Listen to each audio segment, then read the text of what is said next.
The silver knife still gleamed beside her untouched plate, catching every flicker of candlelight like a secret she hadn't said yet.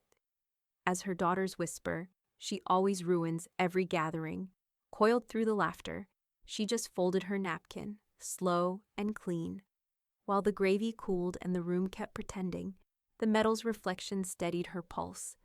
The same quiet that used to shame her now felt like proof she could stop performing. That's when she knew silence could be sharper than any blade. So she left the table, peacefully, and took her power with her. Before we begin, may I ask, where in this big, beautiful world are you listening from? It's always a quiet honor to know who's sharing this space. Drop it in the comments, and don't forget to subscribe. The house smelled like nutmeg, scorched marshmallow, and turkey grease. Joanna's big colonial in Connecticut always looked like a Norman Rockwell painting this time of year. Garlands on the mantel, wine bottle candle holders on the table, 3 pies cooling by the window, their golden crusts catching the flicker of candlelight. The long oak table was dressed to impress. Ivory linens, Joanna's heirloom china, polished silver forks that no one dared put in the dishwasher. Carrie stood at the head, sweet potato casserole in hand, the one dish she insisted on making herself. She'd piped the mashed potatoes into swirls, dotted each with a caramelized pecan. A little over the top, maybe, but it mattered to her. It always had. She set the dish gently near Stacy. Stacy didn't look up. She was leaned in toward Dan. Perfect posture. Wine glass tilted in one manicured hand. Carrie turned slightly just as she heard the whisper, delicate and venom-laced. She always ruins every gathering. A soft chuckle from Dan. One of those low, complicit sounds that wasn't meant for anyone else. They didn't see Lacey glance up. Carrie blinked once.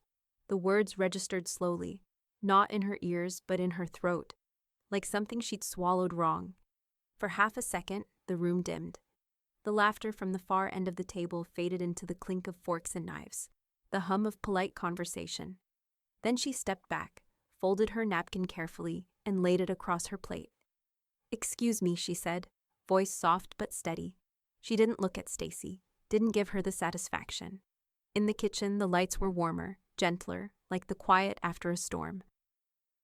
Carrie pressed her palms to the countertop, breathing deep. Cinnamon, brown sugar, smoke. She didn't cry. "Same look you had when your ex forgot your birthday," Joanna said, gently, from behind her. Carrie turned. Joanna stood in the doorway, holding 2 empty wine glasses, eyes soft with knowing. Her hair was half up, her sweater dusted with flour. She'd always been the steady one, the kind of woman who knew when not to pretend. "Am I that obvious?" Carrie murmured. "You're better at hiding it now, but yeah." Joanna set the glasses in the sink and leaned beside her. Stacy said something. Carrie hesitated. "It's not important." "Then why do you look like you're about to break a dish?" Carrie let out a breath that trembled on the way out. "She said I ruin every gathering." Joanna's jaw tightened. "You heard that?" Carrie nodded. And Dan laughed, like it was true, like it's a joke I'm not in on. Joanna was quiet a long time. Outside, someone laughed, a man's voice, then the high giggle of Lacey, probably telling a knock-knock joke with Uncle Todd again. Everything felt distant, like Carrie was watching it through glass. "You don't ruin anything," Joanna said. "You're the only reason that table is in a war zone right now." Carrie smiled weakly. "You always say the right thing." "I just say what's true." There was a beat, a long one. Then Joanna asked, "You want me to say something?" Carrie shook her head. "No, not this time." Joanna studied her, as if deciding whether to push. She didn't. Instead, she walked back toward the dining room, pausing in the doorway. "You coming back out?" Carrie didn't answer. She turned back to the counter. Her hands were steady now. Too steady. She picked up the carving knife and wiped it clean, slowly, with the edge of a towel. The motion was gentle, controlled. From the dining room, another burst of laughter. Stacy's voice shrill and sweet, floating over the clink of wine glasses. Carrie set the knife down, walked over to the pies on the sill. Pecan, pumpkin, apple. One of them had started to collapse a little in the center, like the middle couldn't hold. She stared at her reflection in the window, soft kitchen light behind her. flickering candles beyond that. Then, very quietly, she said to herself, "You heard it wrong, Stacy. You whispered it wrong. The ruin doesn't come at the gathering, it comes after." The binder clicked open with a hollow snap. Carrie sat at the dining room table, the real one, not the Thanksgiving showpiece, surrounded by receipts, post-its, manila folders, and that blue spiral notebook she used when her dad was still alive. The light above buzzed faintly. She didn't notice. Her fingers moved fast, methodical. For once, her hands shook not from nerves, but from fury honed into purpose. Every grocery top-up, every cell phone bill she'd paid behind the scenes, every Venmo request she'd fulfilled before Stacy could finish the ask. She had itemized it all. "You're not doing this for revenge," Joanna said gently from across the table, nursing her second coffee of the night. "You're doing this to remember who you are." Carrie didn't answer right away. She adjusted a receipt from 2012. Christmas Eve dinner for 10. Stacy was supposed to split it. She never did. Joanna flipped open another envelope. "Well," she said after scanning the total, "this would have paid off my student loans." "Try 17 years of that," Carrie muttered. Joanna shook her head slowly. "You raised a girl who thinks grace is quiet compliance." Carrie paused mid-note, looked up. "No, I raised a girl who thinks love's owed and gratitude's optional." The room stilled. Carrie hadn't said it like that before, but the moment the words left her mouth, something settled, like dust finally landing after a long fall. Across the table, Joanna gave a small nod. No pity, just recognition. Carrie lifted another folder, this one thicker. Insurance co-pays from Stacy's first fender bender. Rent help after her second internship flopped. The $3,800 she wired when Stacy wanted a down payment on that pre-owned Subaru but didn't want to ask Dad. She totaled everything by hand. 96 Yuri Churchman 42 Martin 17. And that didn't even touch the birthdays, the bailouts, the emergency dentist visit that turned out to be a Botox consultation in Midtown. At 11:47 p.m., Carrie closed the binder. The click was softer this time. 2 days later, Carrie sat across from Marshall Hale, the only lawyer she'd ever trusted to explain something twice without talking down to her. His office was still the same. Dark wood, dusty bookshelves, view of the post office parking lot. "You're sure?" he asked, glancing up from the page. "Yes." He tapped his pen twice, then underlined a section on the form. "We'll update the estate. Remove discretionary language. Define beneficiaries as named only." Carrie nodded once. He studied her for a beat longer. "Anyone going to contest this?" "I hope so." Marshall gave a quiet chuckle. "I'll notify the new beneficiaries once we file. It'll take a week or two." "That's fine." She stood, coat folded over her arm, binder tucked tight beneath it. On the way out, she paused by his secretary's desk. "Do you still take charitable directives?" she asked. The secretary blinked. "Yes, ma'am." Carrie offered a small smile. "Good. I'll be back with names." That night, Carrie called the food pantry on Main, the one where she used to volunteer before Stacy's wedding planning devoured her weekends. She asked to speak to the director. When the woman answered, breathless and rushed, Carrie introduced herself. "I'd like to make a donation," she said. "Anonymous, if possible." "Of course. Was there a specific campaign you had in mind? Or—" "No," Carrie said softly. "Just a general fund. In lieu of gifts this year." There was a pause. "Christmas gifts. For the whole family," another pause. "That's incredibly generous." Carrie didn't reply. She watched the binder sitting across the room, spine still open like a wound. Her eyes landed on one pink post-it near the front. Feb 2016. Stacy's deductible. $780. She said thank you, then asked for more. The pantry director cleared her throat. "Would you like a confirmation letter?" "No," Carrie said. "I'd just like the food to go where it's needed." Later that night, as snow began to dust the front lawn, Carrie sat at her desk, staring at the list of names Joanna had helped her draw up. People who had shown up when Stacy hadn't. The hospice nurse who prayed over her mother's bed. The neighbor who fixed her fence for free. The woman from church who dropped off soup for 6 weeks straight. She underlined 3 names. Her phone buzzed. A message from Stacy. "Did you order something from Tiffany's? A box came here. No note." Carrie didn't answer. She scrolled down her contact list instead, stopped at one name she hadn't tapped in years. Linda Hartwell, Social Services. She stared for a long moment, then tapped call. The text came at 7:14 a.m., sharp. Stacy. Just confirming you're bringing the ham and cider again this year. Can you do the cloth napkins too? I think we're out. Carrie stared at the message for a full minute before setting her phone down. No punctuation, no greeting, no please. She didn't reply. Not yet. She poured her coffee, took her time buttering toast. The house was quiet. Outside, snow from last night's dusting still clung to the mailbox and the edges of the driveway like the final traces of something that thought it might stick. When she finally picked the phone back up, she typed slowly. Carrie. No, I won't be attending. She hit send. Didn't soften it. Didn't add an excuse. The storm came by noon. First it was Stacy, blowing up the family group chat. Stacy, Mom says she's not coming. For Christmas. Something is seriously off with her lately. I think she's not well. Then another ping. Stacy. She's been giving stuff away, acting unstable. If anyone else has heard from her, please check in. Carrie read the messages from her kitchen, where she was wrapping 3 labeled donation envelopes for the shelter. She didn't respond. She'd spent 17 years being accessible, reachable, reasonable. Today she practiced the opposite. Dan chimed in a few hours later. Finally, Dan. Just let her cool off. She'll be back. This time of year gets weird for people. For people. As if she were a stranger, a statistic.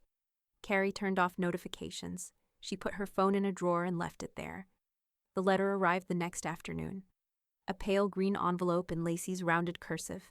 No return address, but Carrie would have recognized that handwriting anywhere. She opened it by the window, careful not to tear the paper. Inside, the note was short. Dear Grandma, I heard Mom at Thanksgiving. I heard what she said. I'm sorry. Love, Lacey. The words weren't perfect. They were better, honest. Carrie stood with the note in her hand for a long time. Long enough for the coffee in her mug to go cold. She didn't cry. She wrote Lacey back that night, nothing heavy. Just a few lines about how honesty is a form of courage, and how hearing someone isn't the same as becoming them. Then she pulled out the letter she and Joanna had drafted the night before.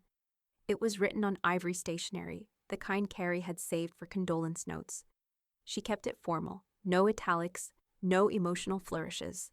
To whom it concerns, effective immediately, I will no longer fund or facilitate family events, purchases, or logistics. This includes but is not limited to groceries, holiday costs, household support, or emergency requests. I trust you will make your own plans accordingly. Carrie. She sent it to Stacy, to Dan, to her cousin Jeff, and her cousin Lauren, the 4 who'd called her a rock and our silent angel, but hadn't returned her calls when she needed a ride home from surgery last spring. She dropped the envelopes in the blue mailbox at the end of the street. It was dark out, snow falling again, lighter this time, like ash. When she turned to walk back toward the house, she heard a car door slam across the road. A silhouette climbed out, fur-lined hood, hurried steps, and jogged toward her with a small package in hand. It was Lacey. No makeup, red nose, one boot untied. I didn't know if you'd still be here, she said, out of breath. Carrie blinked. Why wouldn't I be? Lacey looked down, embarrassed. Mom said you'd probably leave, that you were spiraling. Carrie raised a brow. Do I seem like I'm spiraling? No, Lacey said. Then softly, you seem like someone who's done pretending. Carrie took the package from her, a small loaf of banana bread, wrapped in foil, still warm. Did you make this? Lacey nodded. I didn't know what else to do. Carrie glanced toward the house. The porch light was on. The kitchen window glowed soft yellow. You did just fine. Later that night, Carrie poured herself a glass of wine, turned off the TV, and opened her laptop. She clicked through old photo folders, Christmases past, birthdays blurred by time, until she reached a folder labeled Stacy College. She opened it, paused on one photo. Stacy and Dan, matching scarves, both smiling too wide. Then, for the first time, Carrie opened a blank document and titled it, What They Took in Beneath It, in bold, and What They Left Behind. The clock in Marshall Hale's office ticked like it always had, deliberately, with weight. It had sat in the same spot behind his desk since before Carrie's mother passed. She remembered the sound from the day they signed the first version of the will. Stacy had been 21. Dan was still just her boyfriend. Carrie brought lemon bars in a Tupperware container, trying to make everyone feel more like a family. Now, the Tupperware was gone. So was the pretending. Marshall flipped the last page of the updated will, ran his thumb down the left margin, and nodded once. "That's it," he said. "Final copy.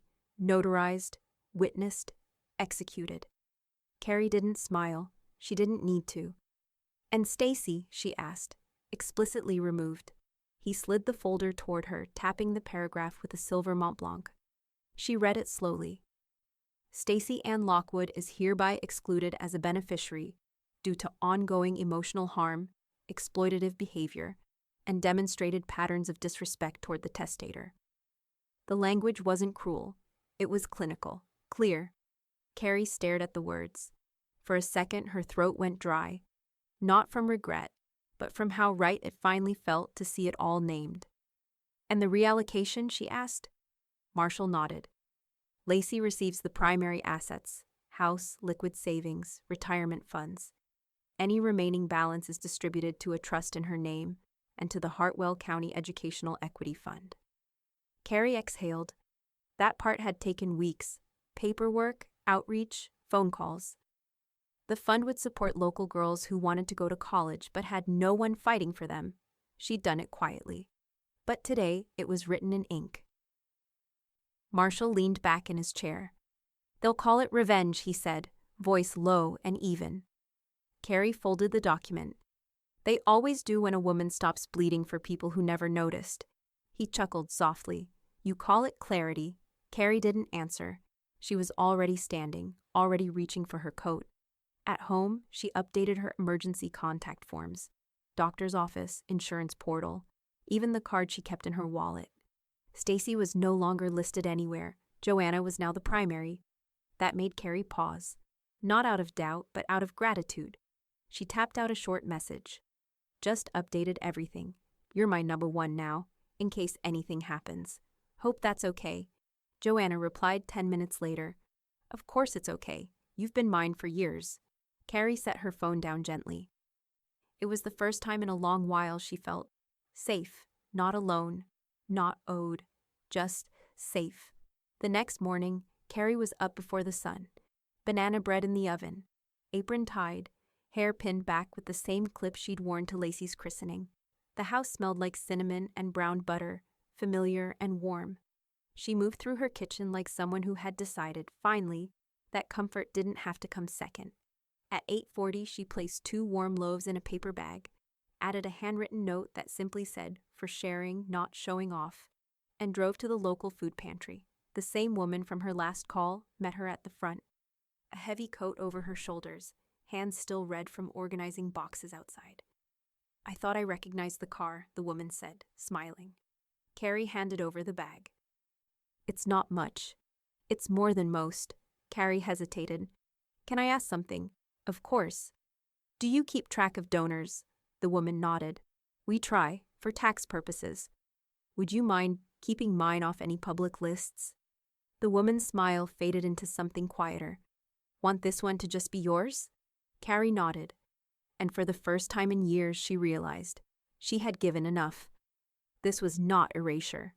It was return. That evening, the mailbox clanged open. A letter with Stacy's handwriting. Carrie didn't open it. She left it on the kitchen counter while she folded laundry, answered emails, watered her peace lily. Only after the sky went dark did she tear it open with one motion. Inside was a single printed page. No greeting, no apology, just this. "You've really lost it. This is legal abuse. I don't know what story you've built in your head, but no one else sees it that way. Everyone's worried. You used to be the glue. Now you're just sharp edges." And scrawled at the bottom in pen, "Merry Christmas anyway." Carrie stared at it, then calmly walked over to the shredder. She fed the letter through one slow inch at a time until the last word disappeared. She didn't need glue anymore. She was building something else. The first foreclosure notice didn't come by mail. It came by tone. Dan's voice, tight and too casual. In the voicemail he left at 9:13 a.m. "Hey, Carrie, just some weird stuff with the mortgage paperwork. Looks like a clerical thing, probably, but if you could call me back soon, that'd be great. Thanks." He didn't mention Stacy, didn't say what the weird stuff was. Carrie didn't call back. In 2015, Stacy had called in a rush. Said the bank needed a co-signer. Just temporarily, she'd promised. They said it's routine. It won't affect you. Dan, at the time, had assumed she meant a signature for pre-approval. He didn't know Carrie had actually signed the final agreement, backed by her near-perfect credit and the last remaining equity from her late father's retirement account. Carrie had done it because she was told it's how families work. Now she was done working. Dan found out the full scope on a Tuesday, in the middle of a meeting with their loan officer, a gray-suited man who shuffled papers like he was rearranging regrets. "She's been removed from the agreement," the officer explained flatly. "Her financial guarantees are no longer attached. Your household credit-to-income ratios dropped below eligibility." Dan blinked. "Wait, how much was she involved in?" The officer looked at the numbers. "Roughly 47% of your total leverage." 47. Ms. Lockwood listed her assets, retirement accounts, and co-signed as a silent third. "It's in the file." Dan turned toward Stacy, who was suddenly focused on a thumbprint smudge on her phone screen. "You said she helped with the paperwork. You didn't say she held up the house." Stacy waved it off. "It's just a technicality. What matters is fixing it." Dan didn't reply, not immediately. That night, they fought in the kitchen. Neighbors heard the argument, muffled words, a slammed cabinet, the unmistakable pop of someone throwing a wineglass into the sink too hard. Dan called again at 10:42 p.m. "Carrie, I'm not trying to take sides, okay? I just need to understand what's going on. Can we meet or talk?" I didn't know about any of this. He didn't say thank you. He didn't say, "I'm sorry." Carrie deleted the voicemail. On Thursday, Stacy knocked. She didn't text first, just showed up, boots too loud on the porch, knocking too fast. Her coat was open, snow caught in her hair. Carrie watched from the living room. She didn't move. Stacy knocked again. Then once more. Finally, she called out, "Mom, I know you're in there." Silence. "This isn't helping anything." Still nothing. "We are your family." Carrie slowly stood up, walked to the kitchen, and turned on the faucet. The sound of water covered whatever came next. 5 minutes later, tires crunched back down the icy drive. She didn't come back. The next day, Joanna brought donuts and a new lock for the back door. Carrie smiled, faintly. "You think I need a lock? I think you deserve to decide who walks in." They sat on the porch in their coats, coffee mugs in hand. It was too cold to be out there long, but neither wanted to go back inside just yet. Joanna pulled out her phone, glanced at something, then showed Carrie the screen. It was a screenshot of a Facebook post. Stacy, of course. Some people only show love with dollar signs. When the money's gone, so is the family. We'll be okay. Ham or no ham. Carrie handed the phone back without reading it twice. "People believe what makes them feel innocent," she said. Joanna nodded. "What they're not ready to name, they blame." They didn't talk after that. Just sipped in peace. That night, Carrie sat at her desk. Same chair, same soft light. The document titled What They Took was now 3 pages long. But she wasn't just listing losses anymore. She was starting to write what came next. What I keep, what I rebuild, who I choose. As she typed, another message came in. This time from an unknown number. "Carrie, this is Michelle from First Point Mortgage. Stacy listed you as a secondary contact back in 2015. Just calling to confirm her financial solvency and intent to remain in residence." She didn't even finish listening before deleting the voicemail. Carrie stood, pulled the window open, and let the air in. Freezing, bright, honest. She had propped up too much for too long. Let them find out what it's like to stand without her. It started with a knock. But this time, it wasn't frantic. It was quiet. 2 soft taps. Carrie opened the door to find Lacey holding a spiral notebook and a plastic folder covered in faded band stickers. No makeup, no performance, just her. "I want to learn," Lacey said. No preamble. Carrie stepped back to let her in. "Learn what?" Lacey hesitated, then met her eyes. How to be the kind of woman you are. Carrie didn't blink, didn't flinch. She just reached for the kettle and said, "Then we start with the FAFSA." By noon, they were seated at the dining table, laptops open, papers fanned out like a second Thanksgiving. Lacey's social security card, tax records, 3-year-old bank statements from an account with less than $200 in it. Carrie moved through the forms like a surgeon, calm, precise, unforgiving. "You'll qualify for Pell, maybe a work-study match, but that won't be enough," Lacey nodded. "I figured. So we go after scholarships." She slid over a pad of paper. "Start with your story, where you're from, what you've seen, and where you're going." Lacey stared at the blank page.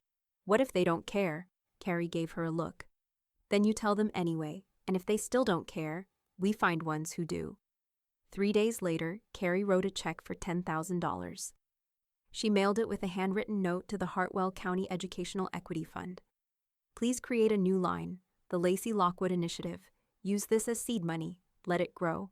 She didn't tell Lacey, not yet. The gift wasn't about applause. It was about belonging, not to a family name, but to a future. On Sunday, Lacey stood beside Carrie in the second pew of Calvary Lutheran. Hair pinned back, cardigan slightly too big, fingers curled nervously around the edge of the hymnal. When the pastor gave the sermon, something about the dignity of refusal, and how the prodigal son doesn't always come home first, Carrie didn't look at Lacey. She didn't need to. Lacey was already crying. That afternoon, Joanna came by with soup and sass. She found Lacey on the couch filling out an essay titled, "The Bravest Person I Know." Carrie was grading drafts with a red pen. Joanna raised an eyebrow. "Should I get you a chalkboard and a ruler?" "Don't tempt me," Carrie said, dry as ever. Joanna watched the two of them for a long moment, then softly, "That girl's going to break the cycle, just like you did." Carrie didn't respond. She just smiled. That night, Carrie opened the trust documents. She made one final amendment. Lacey gets the house. No contests, no qualifiers, not someday, not conditionally. The house she had cleaned, cooked in, cried in. The house where Lacey had first said, "I heard what she said." Carrie signed in blue ink, not out of sentiment, but out of certainty. As she slid the folder back into the fireproof drawer, her phone lit up again. A text from Stacy. "I hope you're proud of yourself. Lacey doesn't know the full story." Carrie didn't reply, but this time she didn't delete it either. She left it there, untouched, unopened. And downstairs, Lacey was laughing, really laughing, for the first time in months. The call came on a Tuesday morning. Carrie was halfway through her second cup of tea when her landline rang. A sound so rare now it made the cat flinch. "Carrie Lockwood?" a woman's voice asked, calm, professional. "This is she. I'm calling on behalf of Marshall Hale's office. There's been a complaint filed regarding your recent estate changes. As a precaution, we've scheduled a standard wellness review." Carrie didn't say anything at first, not out of shock, but out of exhaustion. "What kind of complaint?" The voice hesitated. "An allegation of undue influence." Carrie closed her eyes. There it was, the knife behind the text. Stacy hadn't filed it herself. That would have been too obvious. Instead, the firm received a fax from a third-party paralegal, claiming to represent an anonymous family member concerned about coercion by non-blood parties, language that clearly pointed to Joanna and Lacey. "She thinks I'm senile," Carrie muttered later, the receiver still warm in her hand. "Or hopes someone else will." Joanna didn't flinch. "She thinks if she can't manipulate you, she can invalidate you." "And Lacey?" Joanna's voice sharpened. "Collateral damage." They sat in silence. The tea had gone cold. The social worker arrived on Thursday, mid-morning, clipboard in hand, blazer too thin for the cold. Her name was Sonia. She asked permission before sitting, before taking notes, before recording. "I'm here to verify your capacity, not to judge your choices." Carrie nodded once. "Good." The review lasted 90 minutes. Sonia asked about short-term memory, dates, medication, who the current president was. Then came abstract reasoning. Ethics scenarios, a financial comprehension task. Carrie completed every one. No stumbling, no dramatics. When asked about her recent estate changes, she answered plainly, "I've removed my daughter, I've reassigned my assets. I'm giving the house to my granddaughter because she shows up, and I'm directing remaining funds to an education initiative." "And you're aware this may upset some relatives?" "Awareness is the reason I'm doing it." Sonia smiled at that, the first real crack in her calm. Afterward, Carrie walked her to the door. "You'll get a copy of the report," Sonia said, "but I'll summarize one thing now." She paused. "You are of sound mind, with full decisional capacity and solid self-awareness. That's what I'll write." Carrie exhaled, not because she had doubted herself, but because now there was a record. Joanna came by that evening with lentil soup and a bottle of Pinot Noir. "You passed, I assume." Carrie handed her the written summary, fresh from the printer. Joanna skimmed it, grinned. "Beautiful, I might frame this." She held up the last line. "Client demonstrates full understanding of legal decisions and their long-term implications. No signs of impairment." "She's running out of tricks," Joanna said. Carrie didn't smile. Instead, she folded the page in thirds and slipped it into a fresh file labeled External Interference. "She's not confused," Carrie said quietly. "She's calculated." Joanna's smile faded. "You think this was all a plan? I think it always was. I just used to call it personality."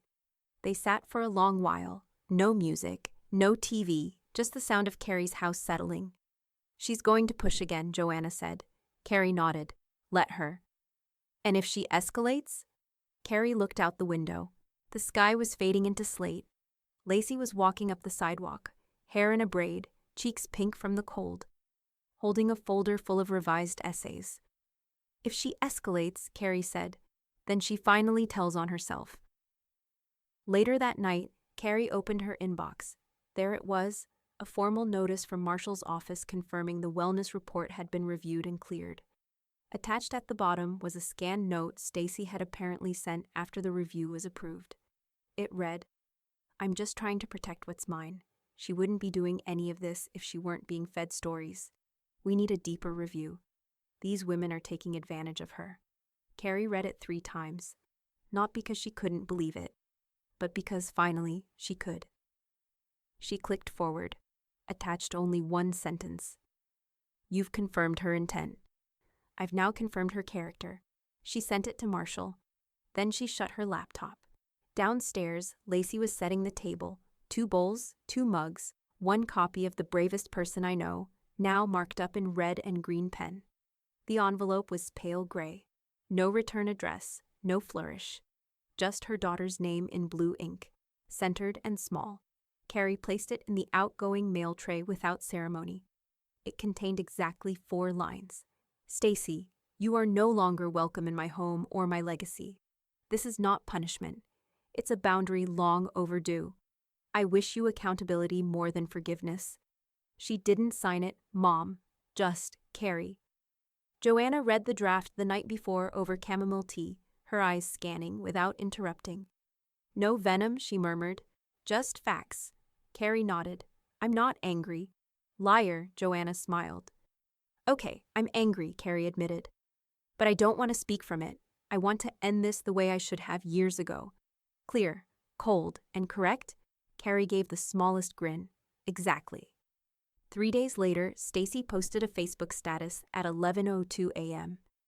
"There's a special kind of cruelty in being cut off by the person who raised you, especially when you're struggling, especially when you've begged to be heard.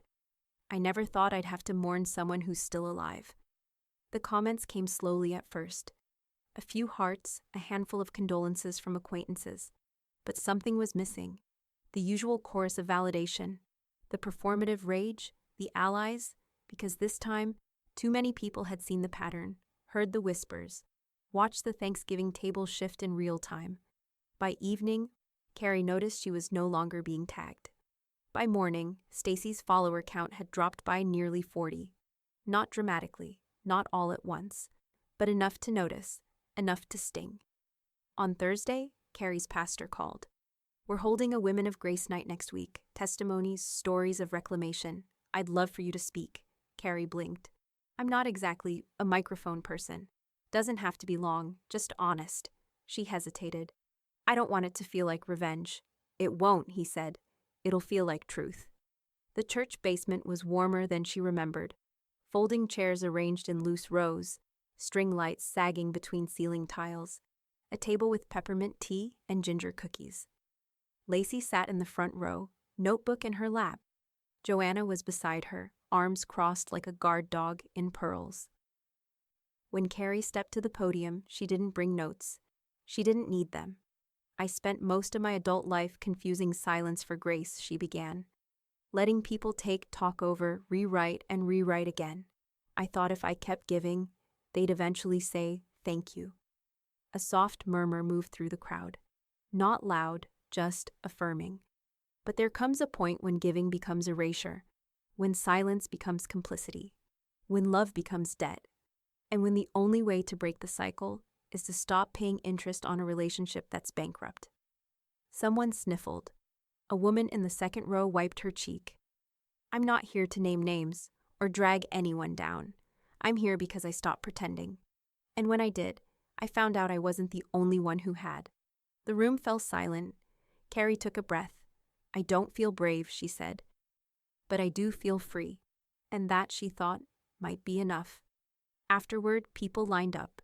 Some touched her shoulder. Others cried. One woman whispered, I left my daughter's house at Christmas and never went back. They hugged without explaining.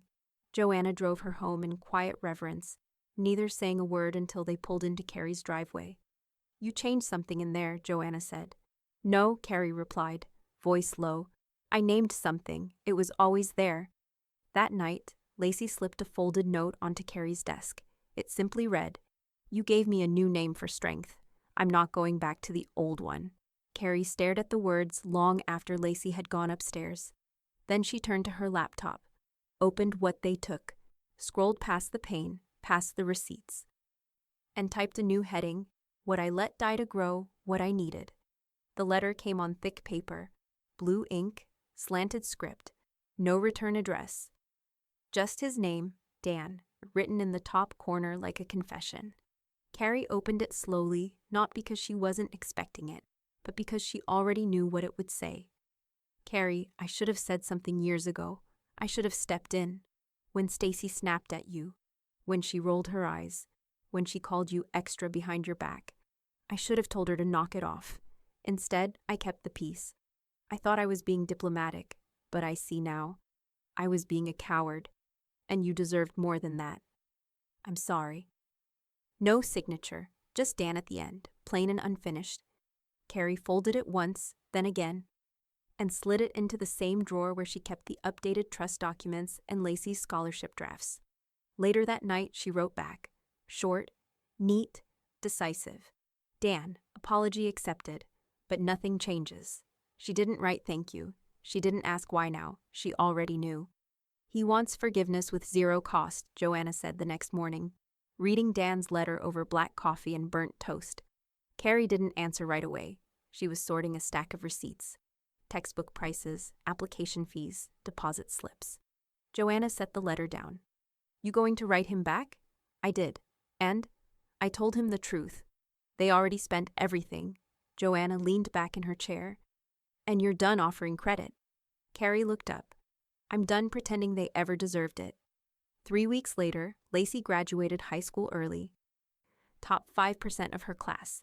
She walked the stage in a simple blue robe, no honor cords, by choice. I don't need to wear my recovery, she'd said. When her name was called, she looked straight at Carrie, eyes bright, spine straight, one hand pressed over her heart like a quiet salute. Carrie didn't cry. She smiled. The kind of smile that knew she hadn't saved Lacey. Lacey had chosen to rise, and Carrie had just cleared the runway. After the ceremony, they skipped the family dinner invite. Instead, Carrie took Lacey to the same diner her father used to take her to. Corner booth, strawberry pie, and a waitress named Bev, who still remembered her coffee order. They sat across from each other, plates of greasy breakfast for dinner between them.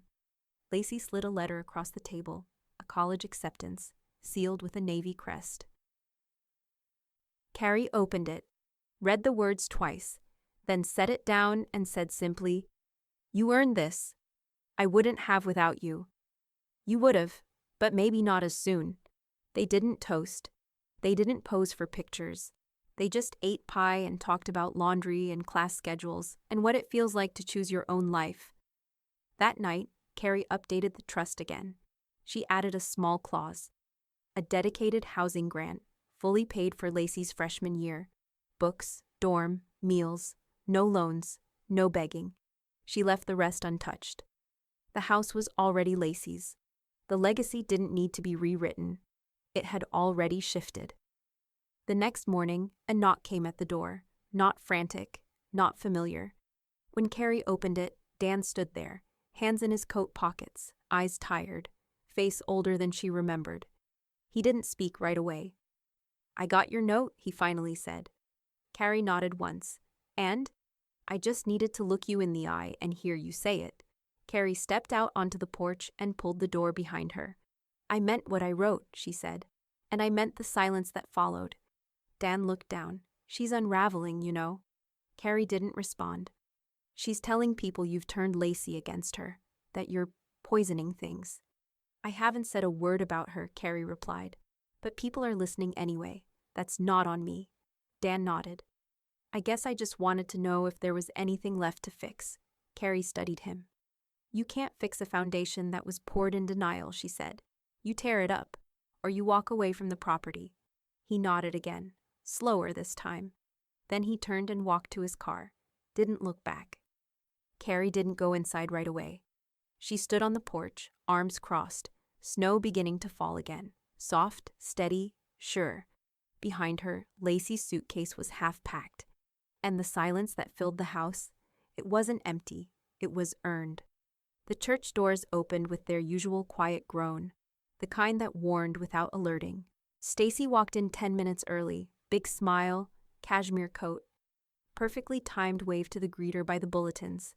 "Oh my gosh, Donna, look at you," she gushed, brushing snow off her sleeves. "I had to come today, felt like something was calling me back." She leaned in, touched Donna's arm like an old friend would. Donna smiled, polite but tight.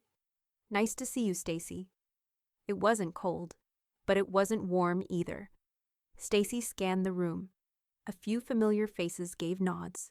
One or two offered a thin smile. No one waved her over, no one stood to make space. She hovered near the back row, smile dimming just a touch, then slipped into an empty pew near the aisle. Alone. Up front, Carrie sat beside Lacey. Second pew, left side, facing the pulpit. Joanna was on the other side of Lacey, purse on her lap like a sealed gate. The organ began to hum. Carrie didn't look back. She didn't need to. The air shifted when Stacy entered. Familiar scent, too bright voice, a ghost pressing its way back into rooms it once owned. But this was no longer her room. The pastor stepped up to the pulpit, calm and steady. He greeted the congregation, gave the usual nods, and opened his Bible. "Today," he said, "we're going to talk about legacy. Not just what we leave behind, but how it's earned." A murmur moved through the room. He continued, "There is a difference between assumed inheritance and earned legacy, between what we feel entitled to and what we're willing to take responsibility for. Grace is not a blank check, and forgiveness is not ownership. No names, no targets." And yet, a few heads turned, quietly, sideways, toward the back. Stacy shifted in her seat. When communion was announced, Carrie stood. Lacey stood beside her, steady. Joanna followed. From the back pew, Stacy didn't move. Her coat was still buttoned, her face frozen in a practiced expression that didn't know where to land. As people passed her pew in silence, she stood slowly and slipped out the side door before the line reached her. Outside, the wind had picked up. The sky had dimmed. She reached her car without saying goodbye. Not a single person followed her. Back inside, Carrie and Lacey returned to their seat after communion. Joanna reached into her coat pocket for a tissue and handed it to Lacey, who dabbed the corners of her eyes, not from grief but something quieter. Peace, maybe. Or maybe the weight of being believed. The final hymn began. Carrie's voice was quiet but clear. She had never sung it louder. In the parking lot, Joanna zipped her coat all the way up. "She came for restoration," she muttered. What she got was reflection. Carrie looked out over the frost-glazed windshields, the row of bare trees beyond them. She was never ready for silence to answer her back. Joanna nodded. And now? Carrie turned toward the car, keys already in hand. Now we go home. The email came just after sunrise. Lacey burst into Carrie's room with her laptop clutched to her chest, eyes wide, cheeks pink from excitement and cold air. They picked me, she whispered, like saying it too loudly might make it untrue. Full ride, books, housing, meal plan, everything. Carrie sat up slowly, blinking back sleep, heart already thudding. Lacey climbed onto the bed and turned the screen toward her. There it was, the official letter from the Hartwell County Educational Equity Fund. The initiative Carrie had seeded, the fund she'd helped create, and the scholarship that now bore Lacey's name. Lacey didn't say thank you. She leaned forward and hugged Carrie with the kind of grip that came from more than relief. It came from knowing someone made room. This happened because of you, she said into her shoulder. Carrie squeezed her back. No, she whispered. I just stepped aside. You ran the rest. And for the first time since she'd written What They Took, Carrie felt the scale finally tip in the other direction. They packed together. Lacey's side of the house became a maze of folded jeans, notebooks, framed photos, and labeled boxes. Carrie moved through the space like a quiet architect, not hovering, not directing, just present. She left a note in the box labeled Desk Stuff, tucked into the pages of Lacey's college planner. You don't need permission to become more than they ever imagined. No signature, no PS, just truth, tucked in ink. In the evenings, while Lacey sorted her papers and Joanna ran supply errands, Carrie sat in the living room hand-stitching the quilt. Each square was a different fabric, some new, most old. Lacey's kindergarten art smock. The hem from the dress Carrie wore when she testified in probate court. A patch of flannel from the robe she wore the night Lacey first called her grandma again. The thread was red. Not for flair, but for fire, for blood. For the thread that had finally bound two women who once had nothing but silence between them. On the last night before the move, Carrie folded the quilt and laid it gently on the foot of Lacey's bed. She didn't say anything. She didn't need to. That morning, the U-Haul came early. Lacey's car was already packed with snacks, a half-used roll of paper towels, and a playlist titled Moving On and Not Looking Back. They stood in the driveway longer than necessary. Lacey zipped her hoodie up to her chin, arms folded, nervous energy rippling off her like static. I feel like I should say something profound, she said. You just did, Carrie replied. I did? You showed up. Lacey reached for her hand. I want to raise kids like you someday. Carrie blinked. Then tell them the truth, she said. Tell them about the work, the mess, the choosing. I will. And tell them about boundaries too. Lacey laughed softly. That'll be the first thing I teach them. Carrie leaned in, kissed her forehead. Then you'll be fine. They waved until the truck turned off Maple Drive.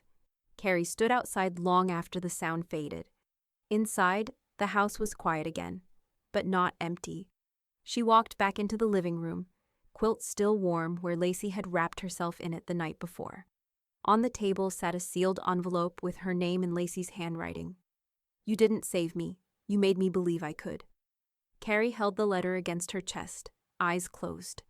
No tears, just breath, just gratitude. And beneath it all, a steady kind of ache. Not regret, just release. She opened her laptop, opened What They Took, scrolled all the way to the bottom. Typed, What I Gave Away and Would Again. She saved the file, closed the screen.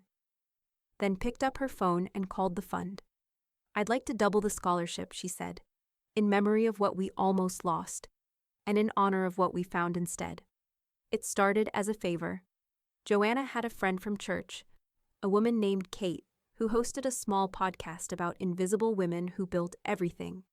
Quiet changemakers, caretakers, the ones whose names never made plaques, but whose fingerprints lived everywhere. She's looking for real stories, Joanna had said, not just bios. Carrie laughed. I've had enough of people telling my story for me. That's why you should tell it yourself. And after a long pause, Carrie agreed. The recording took place in Kate's sunroom, microphones balanced on folded cookbooks, the smell of coffee and potpourri mingling in the air. Carrie didn't bring notes. She didn't rehearse. When Kate pressed record, she just began. I used to think kindness was a form of currency, Carrie said softly. That if you gave enough of it away, someone would love you back the right way.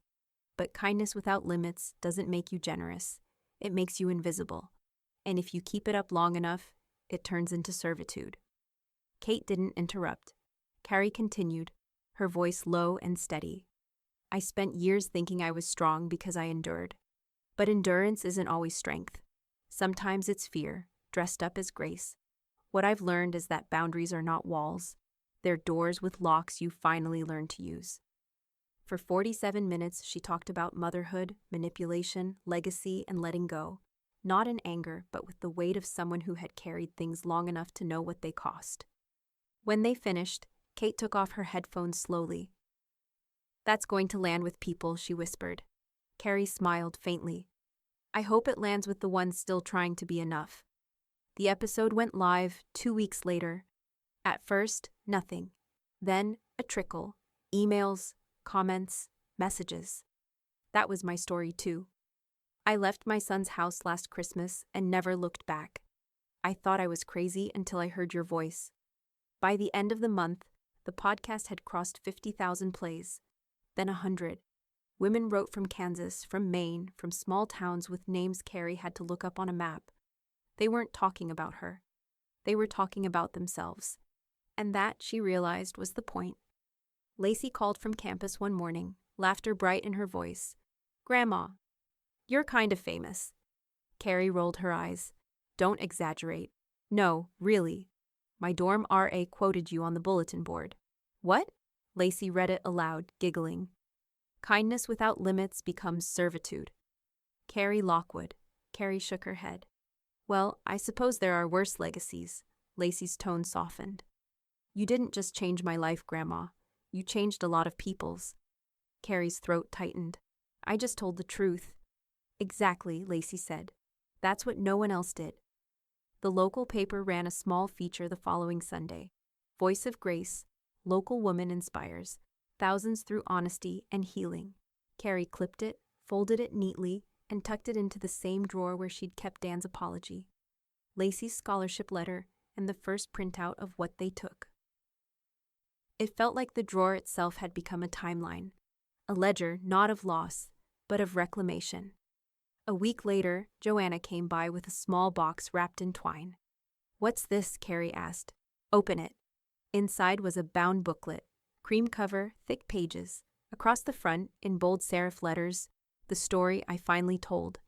Episode 42, Invisible Women Who Built Everything. Transcript, annotated by Joanna Price. Carrie ran her hand over the title. You printed it. Some stories shouldn't live in the cloud, Joanna said. They deserve shelves. Carrie smiled. You think people will still read it someday? Joanna poured tea. Honey, they already are. That night, Carrie sat by the window with the printed transcript in her lap. Outside, snow fell in slow, deliberate flakes. She flipped through the pages, reading her own words in ink, words that had once lived only in her chest. And for the first time, they didn't sound like survival. They sounded like legacy. She closed the booklet, exhaled, and whispered to no one. I'm not invisible anymore. Then from the hallway, her phone buzzed. A voicemail from an unknown number. The transcription preview caught her eye. Mrs. Lockwood, this is Marshall Hale's office. You'll want to call us back. It's regarding a contested claim filed this morning by... Carrie's thumb hovered above the screen. She didn't finish reading. Not yet. The snow kept falling. And the silence around her wasn't peace anymore. It was warning. The auditorium wasn't full, but it didn't need to be. Folding chairs had been arranged in a modest arc. There were no name tags, no stage lights. Just a borrowed mic clipped to a podium that smelled faintly of permanent marker and floor wax. Carrie stood off to the side, one hand on the printed notes in her coat pocket, the other resting lightly against her hip. She didn't need the notes. She never had. This wasn't about performance. It was about pattern interruption. Joanna leaned over before she walked up. You don't owe them fireworks, Carrie nodded. Good, I brought a fuse instead. The moderator gave a short introduction. Tonight's speaker is someone you may know from the recent Invisible Women podcast episode. Or maybe just from this town, Carrie Lockwood. She's here to talk about boundaries, burnout, and what she calls earned rest. Carrie stepped to the mic slowly, glasses tucked into her sweater neckline. Thank you, she said, voice steady, for showing up. And for being willing to sit with stories that aren't comfortable but necessary. She let the quiet land before continuing. I've spent most of my life working overtime for other people's comfort, saying yes to things that drained me, letting kindness be weaponized, and mistaking tolerance for grace. Heads nodded, murmurs of agreement. She kept going. It took me nearly 6 decades to realize. Boundaries don't make you cruel. They make you clear. And rest isn't earned by suffering. It's claimed when you realize you don't have to bleed to prove your love. A few people wiped their eyes. One woman in the second row put her hand over her heart. Carrie's gaze didn't drift toward the back of the room, though she'd already seen him, Dan, second to last row. Hands folded in his lap, eyes down. He didn't speak. He didn't move. He just listened, and Carrie kept talking, not for him, not anymore. After the closing applause, not thunderous but true, a young teacher approached her at the foot of the stage, corduroy blazer, glasses smudged at the edge. I just wanted to say, she said, voice catching. I quit yesterday, walked out of my classroom, too tired to pretend I wasn't drowning. Carrie tilted her head gently. The woman smiled, breath shaking. But I'm unquitting now. Because if you can say it out loud, maybe I can too.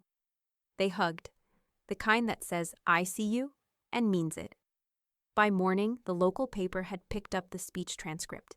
A week later, it was being quoted at school board meetings across the state. You don't have to bleed to prove your love. Joanna printed the headline out and stuck it on Carrie's fridge beside Lacey's acceptance letter. You're going to need a bigger drawer, she said. Carrie just smiled. Maybe a shelf. Stacy heard about it third hand, through a PTA group chat from a woman she hadn't spoken to in months. Isn't this your mom? She's kind of everywhere right now. Stacy never replied.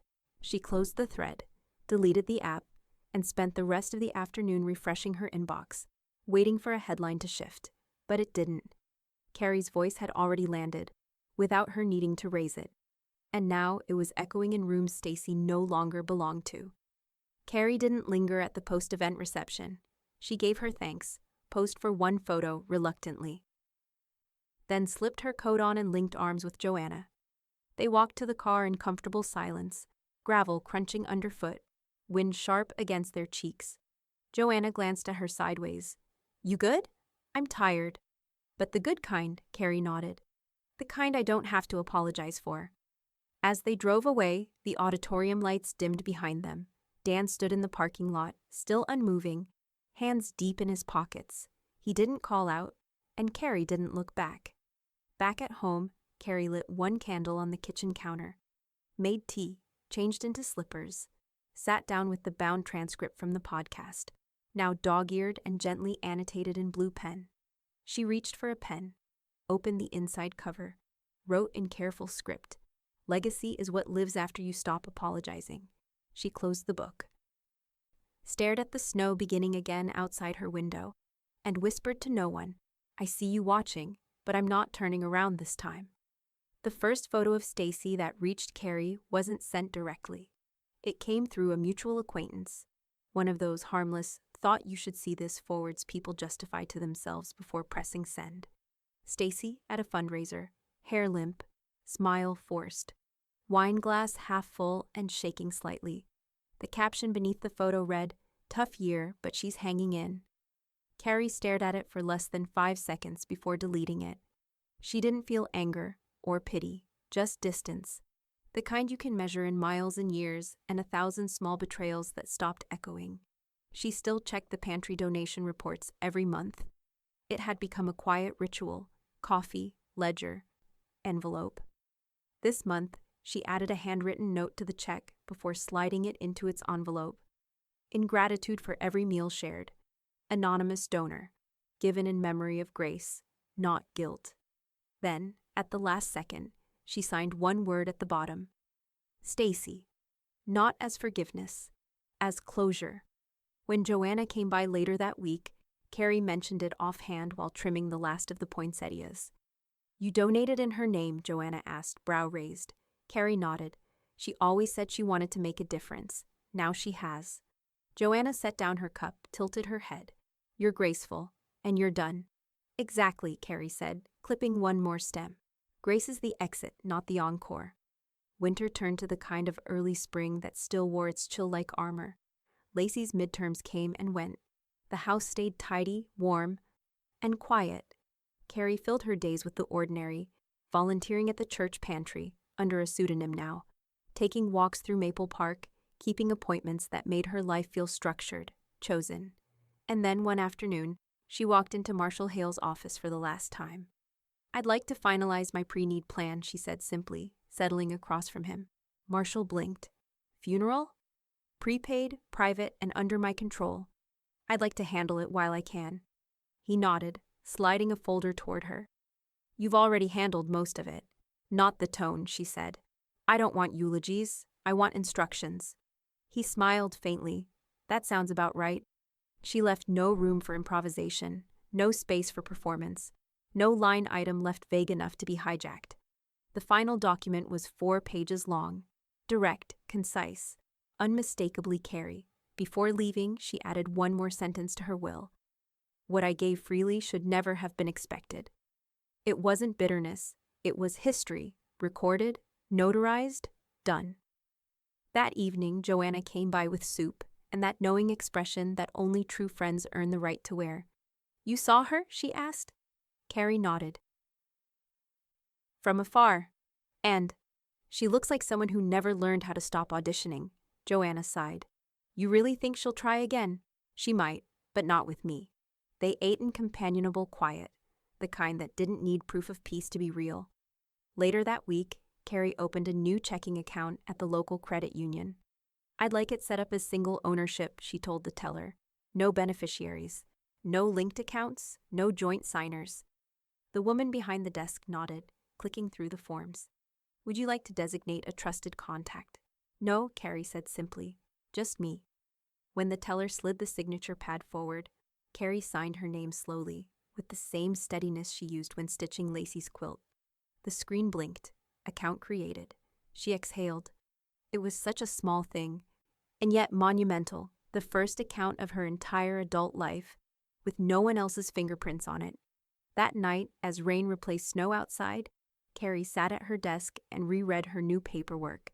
The plan, the updates, the signatures, the balance sheet of a life reclaimed. Everything was in order, no chaos, no crises, just the clean hum of closure. But before she turned off the lamp, she noticed something on the edge of her desk. An envelope that hadn't been there before, pale gray, no stamp, no return address. Her name, handwritten in blue ink. She turned it over. Inside was a single folded sheet. You think you've written the ending, but stories like ours don't stay buried. No signature, just a faint smudge at the bottom, like a fingerprint blurred by tears.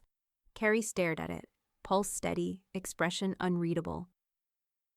Then she opened her drawer, placed the letter neatly beside the others, and whispered, Maybe not buried, but they don't get resurrected without my permission.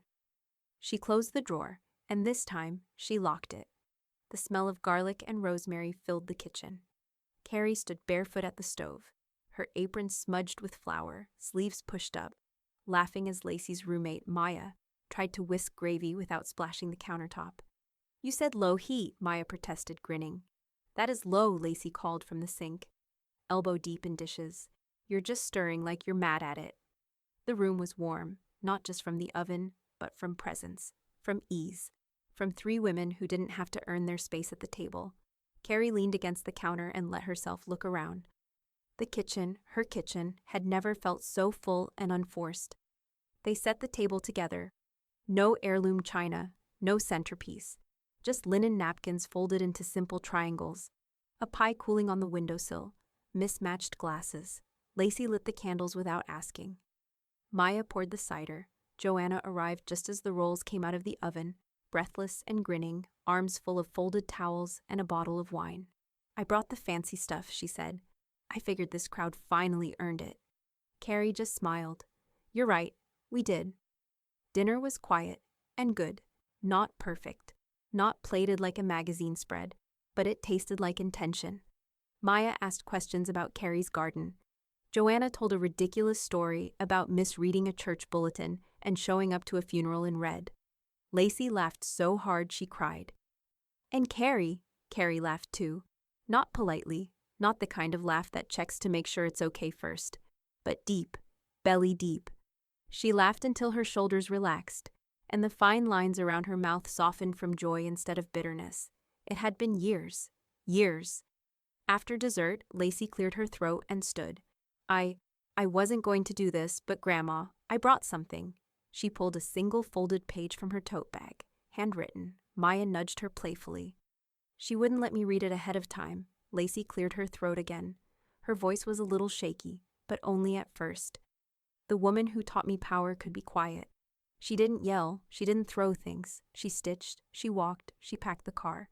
She kept receipts, not out of spite, but because memory alone wasn't trusted. She didn't give ultimatums, she gave facts. And then one day, she gave herself a life without begging anyone for permission. Carrie covered her mouth, blinked hard. Lacey continued. People say forgiveness is freedom, but what she taught me is this. Clarity is freedom. She showed me that power doesn't have to be loud to be final, and love doesn't have to look like sacrifice to be true. Lacey folded the paper again and sat down. The silence around the table wasn't heavy, it was whole. Then Joanna raised her glass. To the gathering that finally fed the right people. They clinked mismatched glasses. Carrie didn't say anything right away. She just looked at each of them, and for a moment saw her younger self, the woman who used to bring sweet potato casserole to a table that mocked her, who was laughed at behind her back, who was called extra and too much and always ruining everything. And now, she was the reason the room had no tension, no performance, no script, just peace.